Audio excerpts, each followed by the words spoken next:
Titik Bangkit.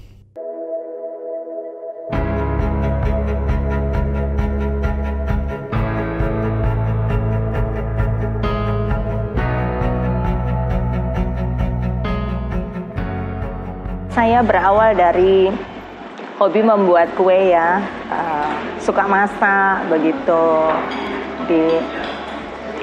Awalnya sih saya mencoba-coba ya membuat donat. Yang saya pasarkan sih sebenarnya pada teman-teman, relasi-relasi saya aja. Waktu zaman kuliah, waktu kerja begitu. Dan kebanyakan itu mereka melihat baik yang saya ciptakan itu, mereka merasa ada sesuatu yang cocok dengan lidahnya ya. Dulu kan kuliah di Surabaya. Itu saya sering mencoba-coba kue itu. Saya dari tahun 88 ya. Saya kuliah di Surabaya, lalu saya menikah tahun 93, saya di Pasuruan. Lebih tercetus ide untuk membuat suatu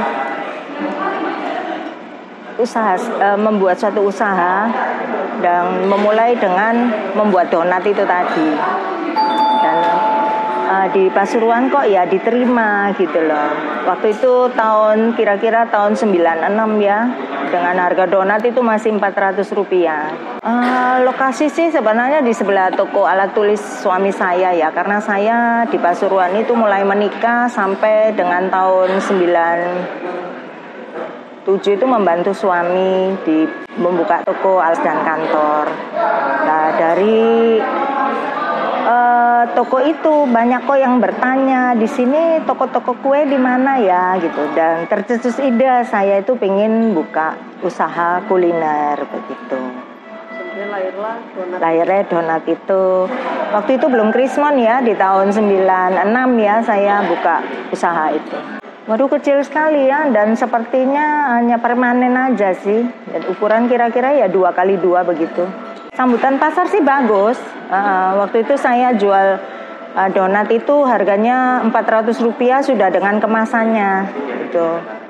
Jadi ya donat dengan ukuran yang pantas, yang untuk masyarakat Pasuruan bisa diterima begitu. Kalau krismon itu tahun 97 ya peralihan itu saya sedikit breakdown ya, karena pasar sepertinya sepi begitu. Jadi kebetulan kok tahun 96 itu suami saya ada ditawarkan orang rumah di sebelahnya toko saya. Kok saya berambisi untuk mungkin bisa membuka gerai donat ini lebih besar ya, dan lebih kelihatan tertata begitu. Jadi kalau yang lama kan tempatnya itu terbuka gitu. Jadi sepertinya kurang higienis ya. Jadi saya tercetuslah ide untuk membuka gerai donat itu yang lebih baik, yang bisa dinikmati oleh banyak orang, seperti bisa makan di situ, membawa anak-anaknya, kan lebih tertata rapi dan higienis. Itu awal modal itu hanya coba-coba ya. Waktu itu saya ingat suami saya itu hanya memberi uang 500.000 kalau tidak salah ya. Ya dengan uang itu selama waktu berjalan, alhamdulillah sampai dengan sekarang ini saya tidak pernah meminta suami lagi duit. Waktu membeli itu memang kebetulan kok ada orang menjual tanahnya murah ya, tapi waktu itu saya beli belum krismon. Karena waktu krismon itu kok sepertinya sepi, saya tapi masih tetap berambisi ya, siapa tahu keadaan normal kan begitu. Akhirnya tercetuslah ide saya membangun tanah yang saya bangun itu, yang saya beli itu tadi. Akhirnya jadilah King Donat itu tadi. Mungkin mbaknya sudah pernah ke situ ya. Saya memulai donat itu kan seringkali orang tua membawa anak-anaknya ke sana. Hanya menjual donat aja, kok enggak kue-kue lain. Ya seiring berjalannya waktu sih ya, saya memang selalu mencari tahu apalagi ya yang bisa saya pasarkan gitu untuk bisa lebih baju gitu. Antara lain mungkin makanan. Kalau orang-orang tua kan lebih senang makanan kuliner seperti yang di Surabaya itu kan makanannya macam-macam ya. Ada masakan buat orang tua, ada masakan buat anak-anak, ada. Akhirnya saya membuka masakan-masakan Jawa di King Donat ya awalnya itu. Ya seperti gurami bakar, gurami goreng, gurami terbang gitu. Sebenarnya kalau seiring waktunya berjalan ya nggak ada lah tantangan. Saya sama semua orang kan baik. Di Pasuruan kita juga sudah banyak kenalan, seperti kenalan dari permulaan toko saya, alat-alat tulis dan kantor. Dan saya nggak ada kesulitan ya untuk menawarkan kepada customer saya, meskipun customer itu sering ke toko saya, lah itu yang saya tawarkan. Misalnya, oh Bapak kalau mau meeting atau mau acara keluarga atau mau ada ulang tahun bisa di sini. Ya itu berawalnya dari kenalan itu tadi, banyak kenalan di Pasuruan. Karena saya berbisnis alat tulis itu tadi, bantu suami ya. Masa pandemik barusan ini ya, 2 tahun yang lalu, saya kan setelah membuka King Donat itu, saya merambah ke bisnis kuliner yang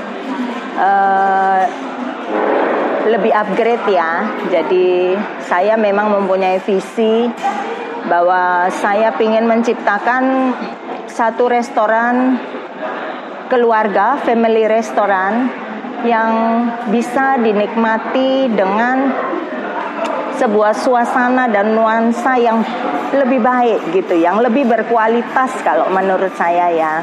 Jadi orang datang itu bisa ada kenyamanan gitu, makan misalnya bawa tamu dari luar kota, tidak perlu ke Pandaan atau ke kota-kota lainnya. Atau kita Pasuruan belum pernah ya ada resto yang bisa melayani orang dengan pelayanan yang punya attitude yang baik begitu. Nah, saya mempunyai suatu misi, kalau bisa saya menciptakan restoran seperti itu, ada kenyamanan di dalamnya. Pandemi kemarin yang menjadi kendala itu ya, kalau untuk Valencia menurut saya di sini kan banyak meeting room ya, ada meeting room, ada ballroom gitu, yang sebelum pandemi itu bisa digunakan seperti anak-anak wisuda, kantor-kantor, ada pelatihan atau apa gitu ya bisa di sini. Lah itu tidak terpakai sama sekali ya, itu yang membuat kendala sangat besar gitu loh di sini. Tapi ya alhamdulillah ya, seiring berjalannya waktu ini mulai terasa ada sedikit kelonggaran ya. Nah, COVID sudah mulai berlalu mungkin ya. Karyawan di sini tetap semua, cuma solusi saya adalah mengenai jam kerja. Itu aja yang kita atur. Misalnya saya jam kerja di sini kan 30 hari, saya berubah menjadi 20 hari. Pandemi pertama itu resto enggak buka sama sekali ya. Jadi mungkin kita kerja itu waktu itu 10 hari aja ya, dan kita memang meetingkan anak-anak dan mereka semua setuju. Saya memang tidak punya hati untuk mau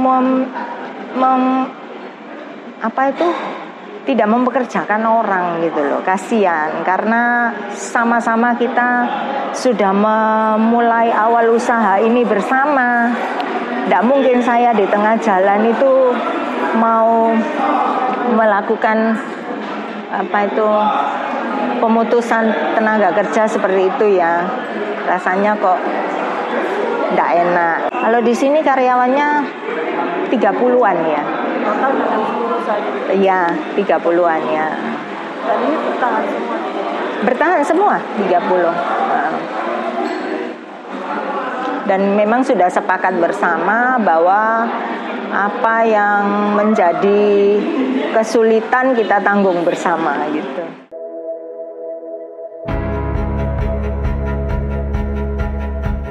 Menurut saya kalau usaha kuliner itu usaha yang tetap dicari orang gitu ya. Meskipun dalam keadaan apapun, sekalipun pandemi tetap dicari orang. Kalau pandemi itu mungkin orang lebih memakai jasa kita di urusan Grab ya. Grab atau urusan apa itu Gojek gitu ya. Tapi tetap orang selalu butuh makanan, kan begitu ya.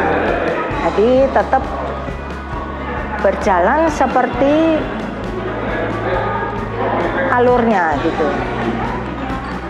Menurut saya. Ya, tetap optimis. Jadi usaha kuliner itu kan harusnya tambah hari itu tambah apa kita mempunyai masukan dari customer gitu, terus sebagai pembelajaran ya bahwa kita tambah hari itu mungkin kurang ini, meskipun sudah dikenal Valencia, sudah dikenal orang, tapi tetap kita harus menerima masukan. Pesan buat anak-anak muda ya tetap harus berkreasi, rajin, ya berintegritas, omongan itu harus dipegang, omongan harus bisa dipercaya. Dan yang penting itu rajin itu tadi. Nah, memulai suatu usaha kan kita berawal dari kita memanusiakan orang ya. Jadi kerja apapun kalau menurut saya itu berhubungan dengan manusia. Membuat suatu produk juga membutuhkan manusia. Jadi otomatis kita terhadap orang juga harus baik. Mengeluarkan produk-produk yang kita jual itu harus dengan jujur. Jadi harus mempunyai motivasi bahwa kita menjual barang itu yang kita mau makan gitu loh.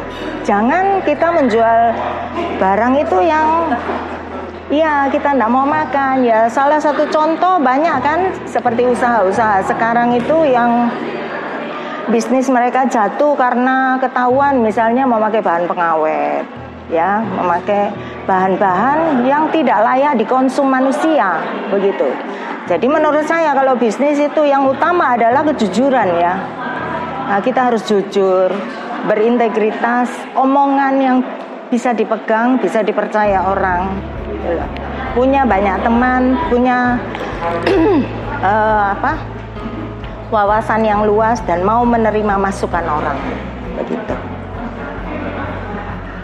Dan yang paling utama mungkin ya bisnis itu kita jangan tinggi hati ya, selalu berbagi kalau menurut saya. Saya Cynthia Dewi, owner Valencia Bakery and Resto untuk Titik Bangkit Warta Bromo.